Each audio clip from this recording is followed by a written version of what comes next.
নমস্কার বন্ধুরা, আশা করি তোমরা সবাই খুব ভালো আছো। তো আজকে আবার একটি নতুন রেসিপি নিয়ে এসেছি, যেটা হচ্ছে পেঁয়াজ কলি টমেটো দিয়ে মানে পোস্ত মশলা দিয়ে একটা দারুণ রেসিপি, যেটা আমার মা আমাকে যেমনভাবে বলেছে ঠিক ওইরকমভাবেই বানিয়েছি। তো চলো দেখে নেওয়া যাক যে কীভাবে বানাচ্ছি। কড়াইতে তেল আর লঙ্কা ফোড়ন দিয়ে তেলটা যখন হয়ে গেছে তখন পেঁয়াজ কলিগুলোকে দিয়ে ভালোভাবে নাড়াচাড়া করে মানে জলটাকে শুকিয়ে নিতে হবে।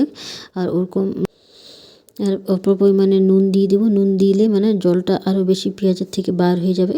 তো এরকমভাবে নাড়াচাড়া করতেই থাকতে হবে, নইলে জ্বলে যাবে, কারণ কাঠের আগুন, তো কাঠের আগুন খুব বেশি পরিমাণে জ্বলে। তো এরকমভাবে নাড়াচাড়া করে যখন জলটা সব একদম বার হয়ে যাবে তখন মানে এটা শুকিয়ে যাবে, তারপরে নামিয়ে দিব না, মানে তারপরেও ভাজতে হবে। জলটা শুকিয়ে গেলে একটু ভাজাটা ভালো হবে। তো এরকমভাবে যখন ভাজা হয়ে যাবে তখন একটা পাত্রের মধ্যে আমি একটা জায়গার মধ্যে ওটাকে নামিয়ে রেখে নেব। নামিয়ে রেখে নেওয়ার পর কড়াইটা আমি ধোবো নেই, ওই কড়াইয়ের মধ্যে অল্প পরিমাণে সরষের তেল দিয়ে দিব। খুব বেশি নয়, একদম অল্প পরিমাণে, কারণ পেঁয়াজটা তেল দিয়ে ভেজেছি। আর তারপরে এখানে আমি টমেটোগুলোকে দিয়ে দেবো। তারপরে নুন আর এখানে লঙ্কা গুঁড়ো দিয়ে দেবো। লঙ্কা গুঁড়ো দিয়ে দেওয়ার পরে এখানে ভালোভাবে এগুলোকে নাড়াচাড়া করে টমেটোটাকে আমি ভেজে নেব। টমেটোটাকে ভেজে নেওয়ার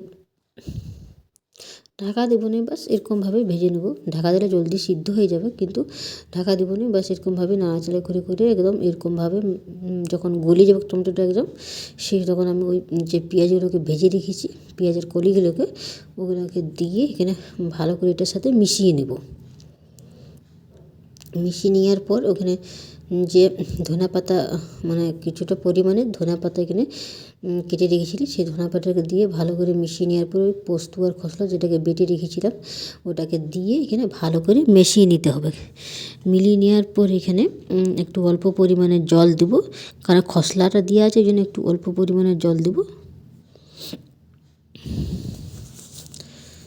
জল দেওয়ার পরে নাড়াচাড়া করে নেবো একটু বেশ কিছুক্ষণ, মানে খুব বেশি নয়, একটুক্ষণ করে নেওয়ার পর এটাকে নামিয়ে নেব। বাস রেডি হয়ে গেল আমার আজকের রেসিপিটা। তো তোমাদের ভালো লেগে থাকলে অবশ্যই লাইক কমেন্ট সাবস্ক্রাইব করে দেবে।